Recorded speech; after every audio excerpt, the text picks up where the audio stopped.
तो नमस्कार दोस्तों, स्वागत है आपका योगेश्वर यूट्यूब चैनल में। दोस्तों, आज की हमारी वीडियो है बोधि धर्म के बारे में। बोधि धर्म एक प्रसिद्ध भारतीय बौद्ध भिक्षु थे जिन्होंने चीन में बौद्ध धर्म की स्थापना की थी।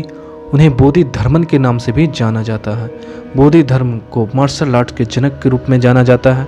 वहीं चीन में मार्शल आर्ट की कला को लाने का पूरा श्रेय इन्हीं को जाता है। बोधि धर्म ने न सिर्फ चीन में मार्शल आर्ट की कला को इजाद किया, बल्कि चीन में सालों पर्वतों में रहकर अपने अनुयायियों को इस कला को सिखाया एवं बौद्ध धर्म की शिक्षाओं का जमकर प्रचार प्रसार किया।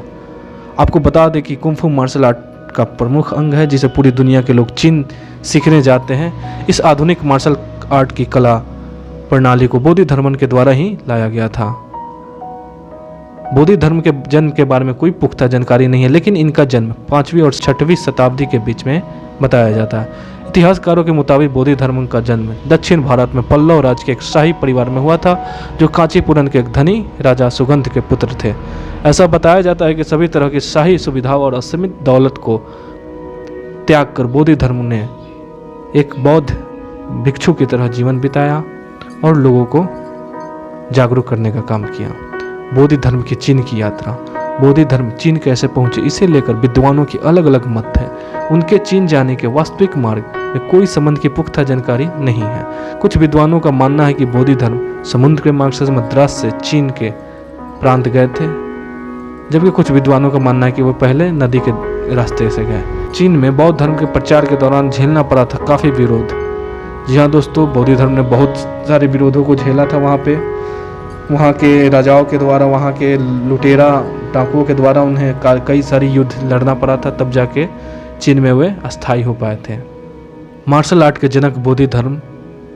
चीन में बौद्ध धर्म की नींव रखने वाले बोधि धर्म प्राचीन भारत की कल्ली पाइटू विद्या मार्शल आर्ट में निपुण थे। उन्हें आधुनिक भारत के मार्शल आर्ट के दाता के रूप में कहा जाता है।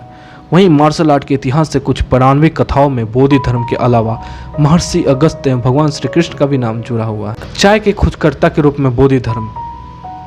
आधुनिक चिकित्सा सम्मोहन एवं पंच तत्वों को अपने काबू में करने की अनोखी कला जानने वाले एक महान धर्म प्रचारक बोधि धर्म ने न सिर्फ मार्शल आर्ट की एक अद्भुत कला का खोज किया, बल्कि चाय की भी खोज की है, जिसे लोग चाय बड़े चाव से पीते हैं। मार्शल आर्ट या फिर कुंफू की बात करें तो हमारे दिमाग में तुरंत चीन का ख्याल आता है, क्योंकि इस कला को सीखने के लिए लोग प्रतिवर्ष चीन का रुख करते हैं। मगर कोई भी मार्शल आर्ट या फिर कुंफू के वास्तविक इतिहास के बारे में कुछ नहीं जानता।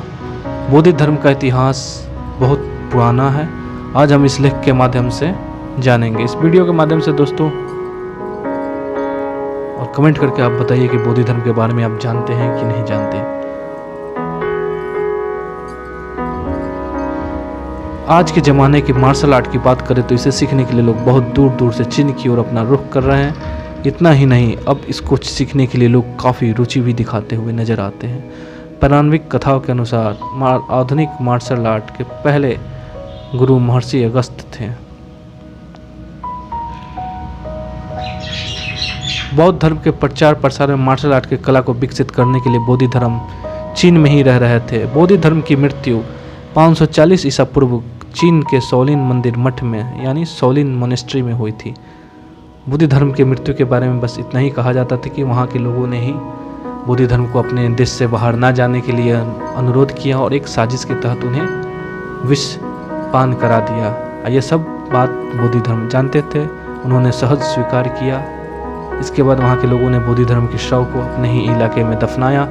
उनका मानना था कि ऐसे करने से उन्हें उनके इलाके की सारी बीमारी, सारी नकारात्मक ऊर्जाएं खत्म हो जाएगी और सदा सदा के लिए बोधि धर्म उनके हो जाएंगे।